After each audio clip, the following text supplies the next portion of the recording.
bad case of the stripes.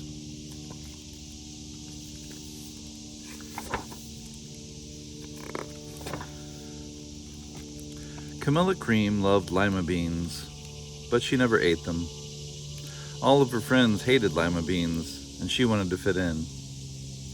Camilla was always worried about what other people thought of her. Today she was fretting even more than usual. It was the first day of school, and she couldn't decide what to wear. There were so many people to impress. She tried on 42 outfits, but none seemed quite right. She put on a pretty red dress and looked in the mirror.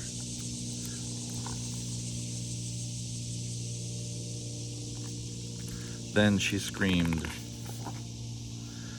Her mother ran into the room and she screamed too. "Oh my heavens," she cried.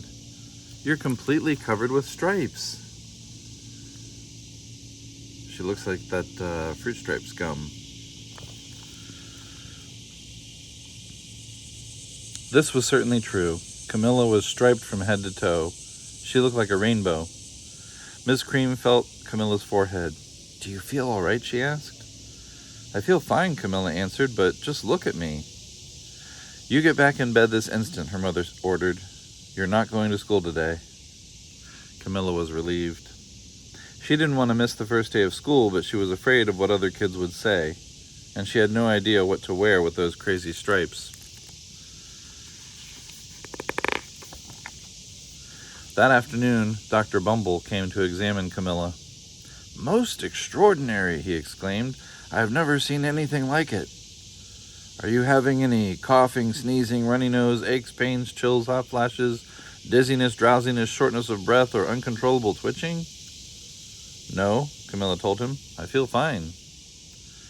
"Well then," Dr. Bumble said, turning to Ms. Cream, "I don't see any reason why she shouldn't go to school tomorrow. Here's some ointment that should help clear those stripes in a few days. If it doesn't, you know where to reach me." And off he went.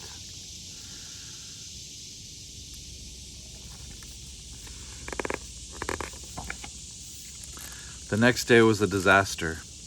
Everyone at school laughed at Camilla.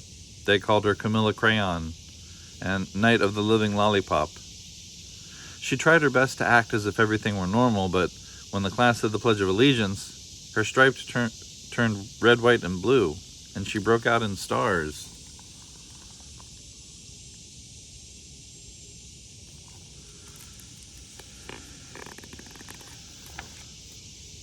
The other kids thought this was great. One yelled, "Let's see some purple polka dots." Sure enough, Camilla turned all purple polka dotty. Someone else shouted, "Checkerboard," and a pattern of squares covered her skin. Soon everyone was calling out different shapes and colors, and poor Camilla was changing faster than you can change channels on a TV.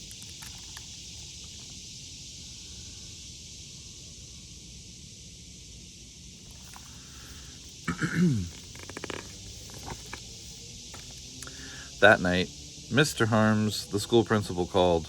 "I'm sorry, Mrs. Cream," he said. "I'm going to have to ask you to keep Camilla home from school. She's just too much of a distraction, and I've been getting calls from the other parents. They're afraid those stripes might be contagious." Camilla was so embarrassed. She couldn't believe that 2 days ago everyone liked her. Now nobody wanted to be in the same room with her.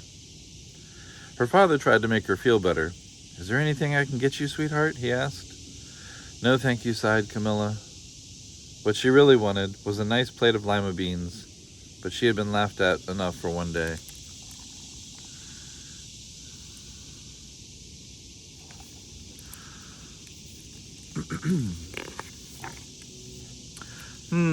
Well, yes, I see," Dr. Bumble mumbled when Mr. Cream phoned the next day.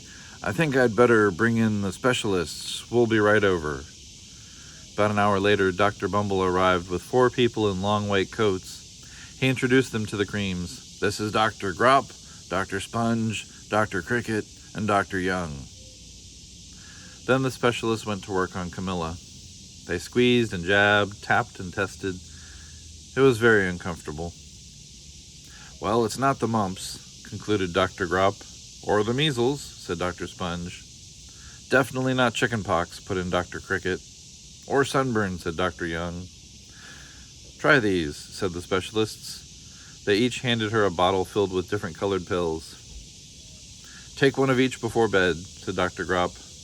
Then they filed out the front door, followed by Dr. Bumble.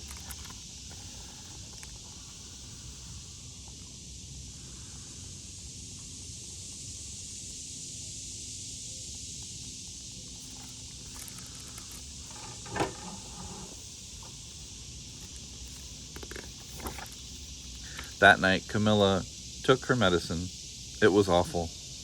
When she woke up the next morning, she did feel different, but when she got dressed, her clothes didn't fit right.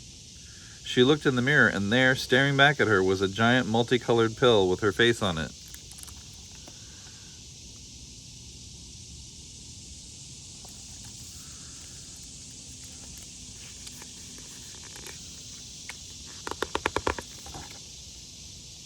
Dr. Bumble rushed over as soon as Mrs. Cream called, but this time instead of the specialists, he brought the experts. Dr. Gord and Mr. Mellon were the finest scientific minds in the land. Once again, Camilla was poked and prodded, looked at, listened to. The experts wrote down lots of numbers. They huddled together and whispered. Dr. Gord finally spoke. It might be a virus, he announced with authority. Suddenly, fuzzy little virus balls appeared all over Camilla. Or possibly some form of bacteria, said Mr. Mellon. Out popped squiggly little bacteria tails. Or it could be a fungus, added Dr. Gord. Instantly, Camilla was covered with different colored fungus blotches. The experts looked at Camilla and then at each other.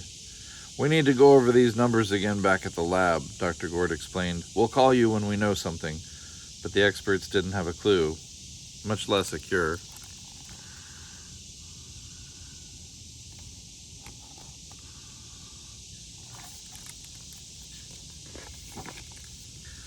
By now, the TV news had found out about Camilla. Reporters from every channel were outside her house, telling the story of the bizarre case of the incredible changing kid. Soon, a huge crowd was camped out on the front lawn.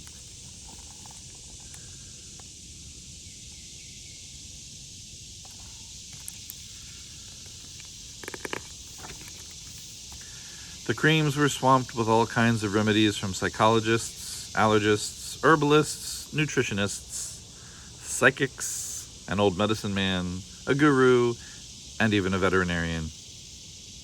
Each so-called cure only added to poor Camilla's strange appearance, until it was hard to even recognize her. She sprouted roots and berries and crystals and feathers and a long furry tail. But nothing worked.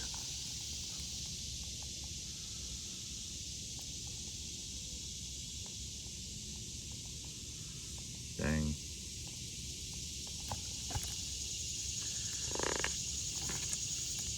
One day, a woman who called herself an environmental therapist claimed she could cure Camilla. Close your eyes, she said, breathe deeply, and become one with your room. I wish you hadn't said that, Camilla groaned. Slowly, she started to melt into the walls of her room. Her bed became her mouth, her nose was her dresser, and 2 paintings were her eyes. The therapist screamed and ran from the house. What are we going to do? Cried Mrs. Cream. It just keeps getting worse and worse. She began to sob.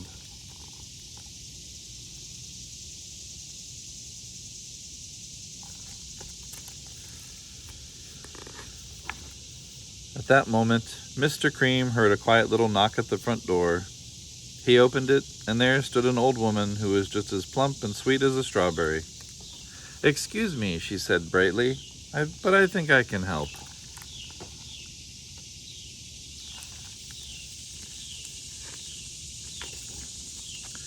She went into Camilla's room and looked around. My goodness, she said with a shake of her head. What we have here is a bad case of stripes, one of the worst I've ever seen. She pulled a container of small green beans from her bag. Here, she said, these might do the trick. Are those magic beans? Cried Mrs. Cream. Oh my, no, she replied the kind old woman. There's no such thing. These are just plain old lima beans. I'll bet you'd like some, wouldn't you? She asked Camilla. Camilla wanted a big, heaping plateful of lima beans more than just about anything, but she was still afraid to admit it. Yuck, she said. No one likes lima beans, especially me. Oh dear, the old woman said sadly. I guess I was wrong about you. She put the beans back in her bag and started toward the door. Camilla watched the woman walk away. Those beans would taste so good. And being laughed at for eating them was nothing compared to what she'd been going through. She finally couldn't stand it. Wait, she cried. The truth is, I really love lima beans. I thought so, the old woman said with a smile. She took a handful of beans and popped them into Camilla's mouth. Mmm, said Camilla.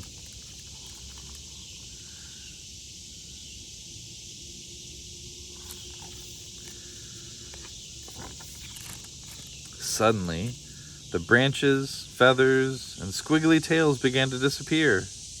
Then the whole room swirled around. Then it stopped. There stood Camilla, and everything was back to normal. I'm cured, she shouted. Yes, said the woman. I knew the real you was in there somewhere. She patted Camilla on the head. Then she went outside and vanished into the crowd.